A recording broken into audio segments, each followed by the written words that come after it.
In 2013, we discovered, attending a public open forum, that there was a new plan to move the Regina bypass 400 meters east of Tower Road. What that meant is that our business would no longer have access off Tower Road. The only good answer we received was that it was the engineers that decided where it should go. We interviewed the engineers in recorded conversations and discovered that they did not agree with the location, that they thought the bypass should be outside the city. They said it was the developers that influenced decision. The government expropriated anybody's land that was in the way of the bypass. The troubling part with all of that is the appraised values varied from $5,000 an acre up to $400,000 an acre. We spent 20,000 hours in the last 8 years finding out the real truth about how governments operate. What's very disturbing is that very few Saskatchewan road builders and bridge builders got work out of the project. The engineering was all done in France. A lot of the people that were working on the bypass came in from other countries, other provinces. We had all the resources here. There's nothing unique about this project. We had enough contractors in Saskatchewan that could have built the bypass for half the price. And it could have been done in the right place, which would have been north around the city, at Gravel Pit Road, would have been like another ring road that would have taken all of the traffic where they needed to go.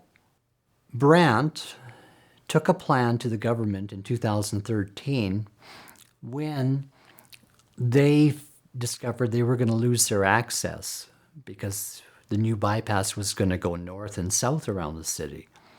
But they took a plan to the government to move the bypass outside the city to Gravel Pit Road. The plan would have saved $100 million. And it would have been much easier to access to go north and south to the commercial industrial area, the business district of the city. Well, originally the bypass was $400 million. When it got moved off Tower Road, the price went up to $800 million.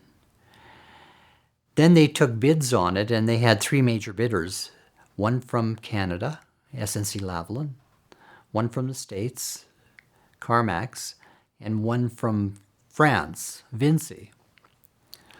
Now they chose to go with Vinci, and you wonder why.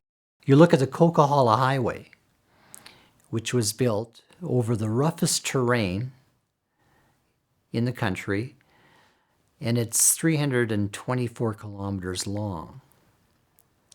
And it cost $850 million in 1990. So when you double the price to adjust for what the cost would be now, the Coquihalla Highway is still less than Regina Bypass, and the Regina Bypass is 40 kilometers of four-lane highway over flat land.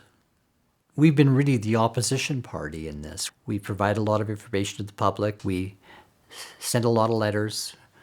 We did a lot of research. We talked to a lot of people. We have tried to keep the government accountable, single-handedly. We kept this alive, and as a result of that, there was a large disclosure of the GTH scandal by CBC. It cost taxpayers $2 billion to build a bypass that can only go south around the city, that, according to the government's own studies, 15.1% of the through truck traffic goes south. So where do the rest go? They go the same way they've always gone. They go down Victoria Avenue to Ring Road, or they take Highway 46. We need a public inquiry.